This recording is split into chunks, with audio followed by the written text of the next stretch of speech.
Be, mari pulak sini, be. Customer repeat pulak. Repeat pulak, be. Dulu kita buat kitchen cabinet je sini, yang kali hijau tu. Kitchen cabinet. Memang padu lah customer ni.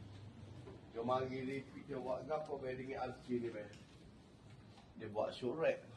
Tinggi macam ni. Baru 2,000 lebih. Tambah dengan cat. Oh, dengan cat pula. Cat berapa? Cat baru 1,000 lebih. 1,000 lebih. Macam ni. Oh, cat semua lah. Lepas tu, tu tengok TV kabinet tu. TV kabinet tu tengok pasal kot. TV kabinet. Baru berapa? Okey. Weh, tengok tunjuk kau dulu ke pasal.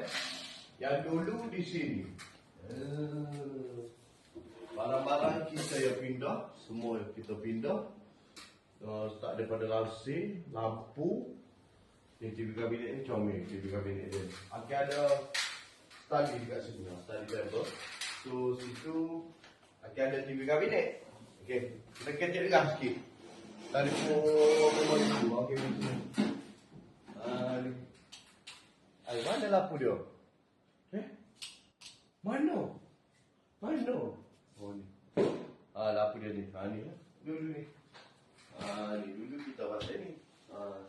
Dia kabinet. Lepas tu dia repeat balik. Buat hak dia. Memang padu. Memang ni.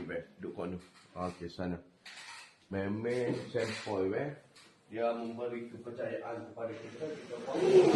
Kita siap-siap. Siap-siap bagi dua tamu. Sili pun cat juga kalau putih. TV kabinet, study.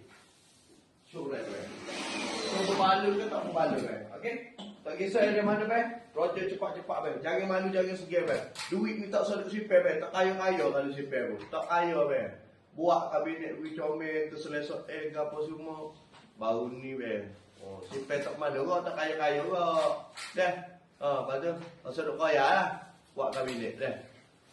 Labur kat sini. Dia pelabur tu orang panggil pelabur skin habiskan duit. Okey? Kat mana makcik-makcik tu ejar lah kuit-kuit tu lagi sikit ejar babi binti dah. Beres. Apa? Ejar Roger bos Aki bau tu. Nak rayo dah ni. Weh, nak rayo sakit dah. Tak kisah. Negeri mana kita pergi belakang, kita pergi belakang. Beres. Lokat ni lagi appointment 50. Nak jatah barang pulak. Lepas tu sini barang tak cukup. Situ barang tak cukup. Sini rana tak cukup. Sini kertas tak cukup. Sini cat tak cukup. Sini kain tak cukup. Semua kena. Okay? Dan dijual.